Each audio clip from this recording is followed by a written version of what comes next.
Future of India स्वागत है आपका क्लास 10th का मैथ्स का चैप्टर नंबर 1 जिसका नाम है रियल नंबर्स। इस चैप्टर की एक्सरसाइज 1.2 के क्वेश्चन नंबर 2 के थर्ड पार्ट को डिस्कस करते हैं। नेक्स्ट क्वेश्चन पे आते हैं। एक्सरसाइज 1.2 के क्वेश्चन नंबर 2 का थर्ड पार्ट सॉल्व करते हैं। चलो क्वेश्चन की स्टेटमेंट पे आते हैं।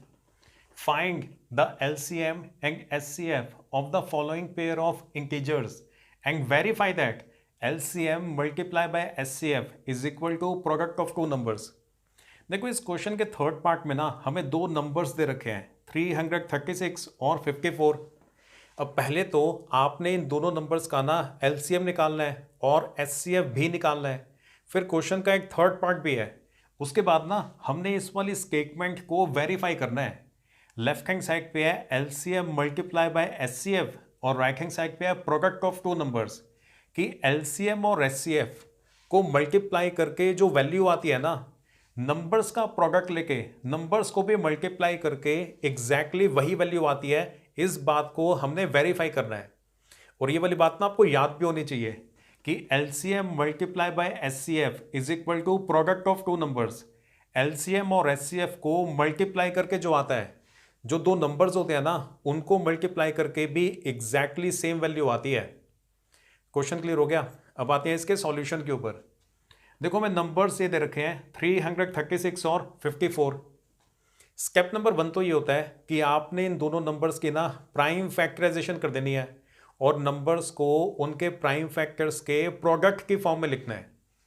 चलो पहले 336 की ना प्राइम फैक्टराइजेशन करते हैं। पहले 2 से डिवाइड करेंगे 168 आएगा, फिर 2 से डिवाइड करके 84, फिर 2 से डिवाइड करके 42, फिर 2 से डिवाइड करेंगे, फिर 3 से और लास्ट में एक बार 7 से। तो 1 2 3 4 टाइम्स तो 2 आ रहा है, एक बार 3 आ रहा है और एक बार 7 आ रहा है। तो 336 को आप लिखोगे 2 रेज़ टू पावर 4 टाइम्स 2 आ रहा था, एक बार 3 आ रहा था और एक बार 7 आ रहा था। तो पहले नंबर की हमने प्राइम फैक्टराइजेशन करके उस नंबर को उसके प्राइम फैक्टर्स के प्रोडक्ट की फॉर्म में लिख दिया। अब दूसरे नंबर पे आते हैं। दूसरा नंबर हमारे पास है 54। 54 की भी आपने प्राइम फैक्टराइजेशन कर देनी है। पहले 2 से डिवाइड करेंगे 27 आएगा, फिर 3 से डिवाइड करके 9, फिर दोबारा 3 से, फिर दोबारा 3 से। तो एक बार 2 आ रहा है और 3 बार 3 आ रहा है। तो 54 को आप लिखोगे 2 मल्टीप्लाई बाय 3 क्यूब। तो ये हमारा स्टेप नंबर 1 कंप्लीट हो गया। हमें जो नंबर्स दे रखे थे, हमने दोनों नंबर्स की प्राइम फैक्टराइजेशन करी और दोनों नंबर्स को उनके प्राइम फैक्टर्स के प्रोडक्ट की फॉर्म में लिख दिया। इस तरह से लिख दिया। अब पहले LCM निकालते हैं। LCM होता है लोएस्ट कॉमन मल्टीपल या लीस्ट कॉमन मल्टीपल।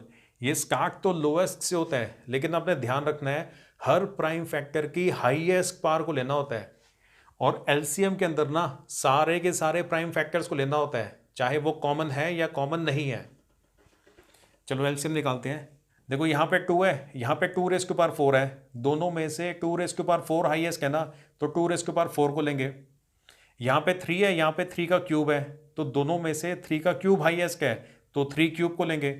यहाँ पे 7 है, नीचे 7 है ही नहीं, लेकिन 7 को भी लेना है क्योंकि LCM के अंदर आपने सारे के सारे प्राइम फैक्टर्स को लेना होता है। ये बात याद रखनी है, LCM में सारे के सारे प्राइम फैक्टर्स को लेना होता है। तो 2 भी आएगा, 3 भी आएगा, 7 भी आएगा और हर एक के हाईएस्ट पावर को लेना होता है। जैसे यहाँ पे 2 रेज़ टू पावर 4 हाईएस्ट था ना, तो 2 रेज़ टू पावर 4 को लिया। इन दोनों में से 3 का क्यूब हाईएस्ट था ना, तो 3 के क्यूब को लिया। आगे सिंप्लीफाई करते हैं। 2 रेज़ टू पावर 4 16, 3 का क्यूब होता है 27, 7 एज इट इज। तीनों को मल्टीप्लाई करके 3024 आता है। तो ये हमारा LCM निकल आया। अब SCF भी निकाल देते हैं। SCF होता है highest common factor. SCF start तो हाईएस्ट से होता है, लेकिन आपने प्राइम फैक्टर की लोएस्ट पावर को लेना होता है। LCM के अंदर हाईएस्ट पावर को लेना होता है, SCF के अंदर लोएस्ट पावर को लेना होता है और SCF के अंदर सिर्फ और सिर्फ उन्हें ही लेना है जो कि कॉमन है। तभी देखो 2 दोनों जगह पे है ना, तो 2 रेज़ टू पावर 4 यहाँ पे ज़्यादा है, यहाँ पे कम है, तो इसको लेंगे, सिर्फ 2 आएगा। 3 भी देखो, 3 भी दोनों जगह पे आ रहा है। यहाँ पे 3 का क्यूब है, यहाँ पे 3 है, तो 3 को लेंगे, लोवेस्ट को लेना होता है 3। 2 मल्टीप्लाई बाय 3 6, ये 6 हमारा SCF है। ये 7 को नहीं लेंगे, नहीं लिया क्योंकि 7 दोनों में नहीं था ना। HCF निकालते समय अपने ध्यान रखना है सिर्फ उन्हीं प्राइम फैक्टर्स को लेना होता है जो कि कॉमन होते हैं। तो ये हमारा LCM है और ये 6 ये हमारा HCF है। यहां तक क्लियर हुआ। अब आगे चलते हैं, क्वेश्चन के बी पार्ट को भी कंप्लीट कर देते हैं। देखो वेरीफाई करने के लिए ना पहले हम लेफ्ट हैंड साइड निकालेंगे फिर राइट हैंड साइड निकालेंगे। तो पहले हम ये निकालते हैं LCM मल्टीप्लाई बाय HCF, इसकी वैल्यू क्या आती है। LCM है 3024, अभी कैलकुलेट किया था।